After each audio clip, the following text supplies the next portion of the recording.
a top Trump pollster has now conducted an autopsy of why the former president is now the former president, why exactly he lost. And look at this. It turns out that Trump's policies and his personality contributed to a huge drop-off among white college-educated voters across the board, but especially among voters aged 18 to 29 and 65 and older.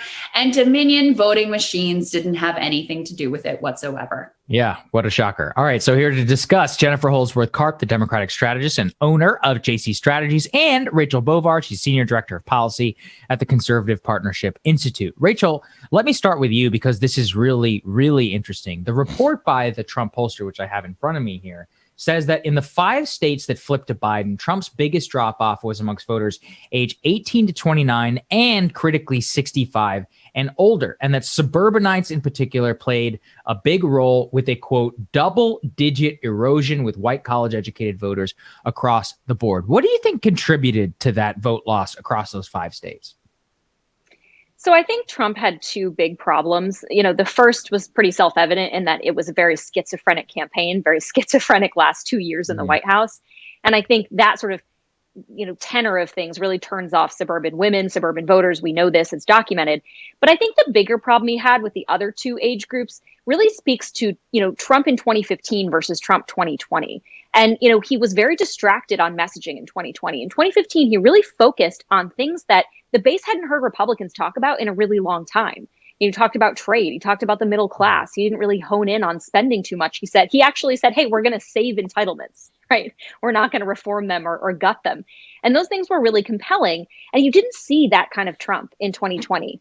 And I think that really hurt him, particularly with those 2, age groups on either side, the young and the old. That's who we really needed to bring into the party. And he just couldn't reach them. Yeah.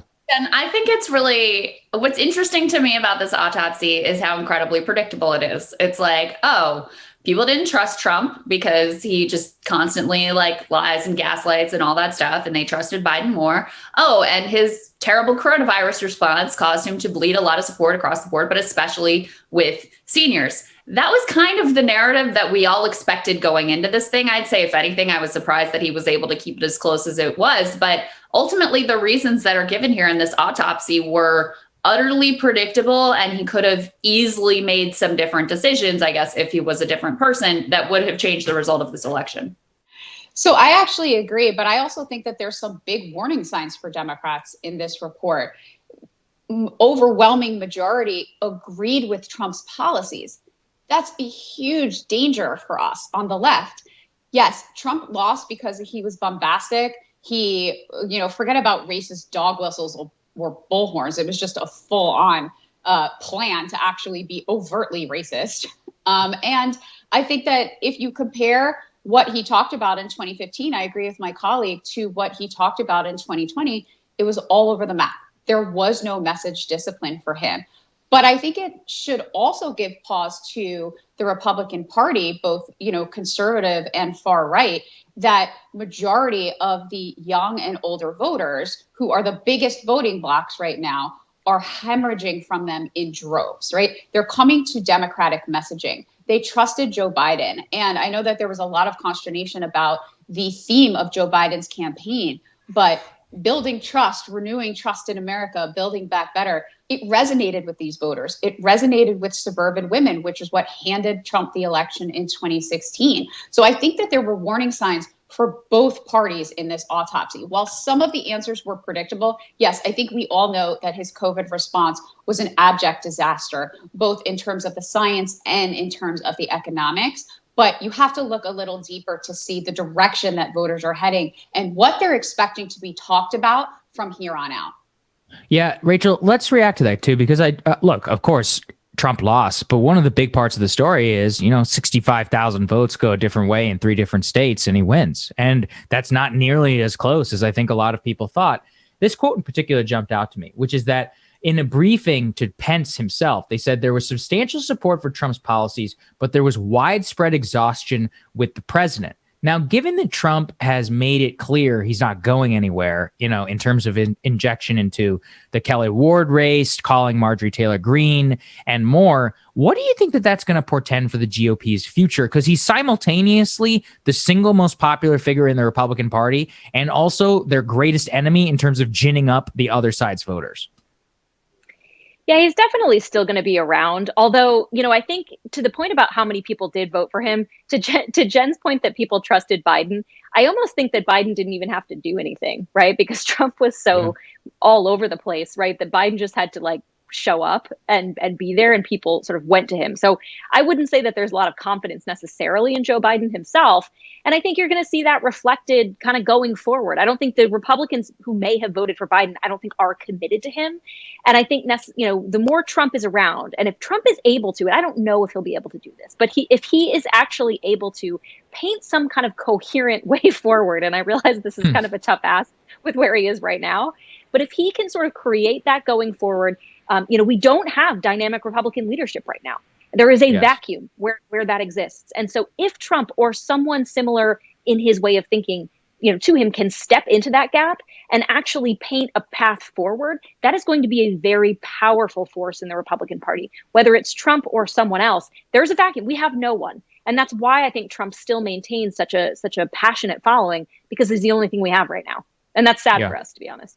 Jen, I want to hear more from you on the warning signs you see here for the Democratic Party, because Sabra's right. The fact that this was so close should not make anyone comfortable. And I know everyone's going to go, but in the Electoral College, et cetera, and he won the popular vote by a lot. Those are all true statements, but it is also true that if, 65,000 votes go a different way in these few key states, even I think if Donald Trump had embraced mail-in voting, just that one thing alone and organized for it, I think he may well have won re-election. On one side, Democrats did better with white voters with college educations kind of across the board. But as you said, Trump out there with this racist language, racist policies, the Democratic messaging for 4 years has been President Trump is a racist. And yet then Democrats lose ground with some key constituencies among voters of color. What are the learnings and lessons and takeaways that Democrats should be, pulling from this rather than just saying, yay, we won. Okay, we're great. Well, let's move forward. Yeah, there's no question that we have to inject the economy into every single conversation we have. And we didn't do that in its entirety in 2020. I actually think that Joe Biden did, but a lot of the House and Senate races didn't. They focused on the, news story of the day, the social issue of the day. There's no question that we have to talk about those things. It's one of the reasons why it brought 18 to 29-year-olds out in droves. Not going to dismiss the fact that they also immensely disliked Donald Trump. But if we don't focus on those pocketbook issues, I believe it was James Carville 30 years ago who said, it's the economy, stupid. We need to start talking to voters in a way that they understand what our policies are. Because when Democrats broadly, I'm not going to break it down into progressive, moderate, centrist, when Democrats broadly talk about their economic plans to voters, they're automatically converted to our side. We've seen it over and over and over again. But we constantly muddy our message to voters in areas who don't normally vote for us. I think that's why you saw the swell of popularity for Bernie Sanders when you did, especially in 2020, because he brings some of the policies that Trump voters like to the mainstream Democratic Party. And that's something that we need to continue to focus on. But I think we also have to have a broad conversation about how we talk about these policies to voters. That's the piece that gets us into really big trouble on the left.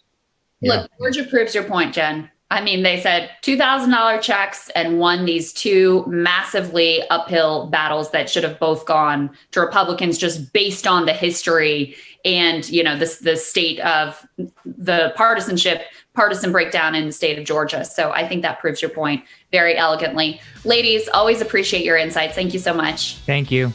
Thank you. Thanks, guys. All right. We'll have more Rising for you after this.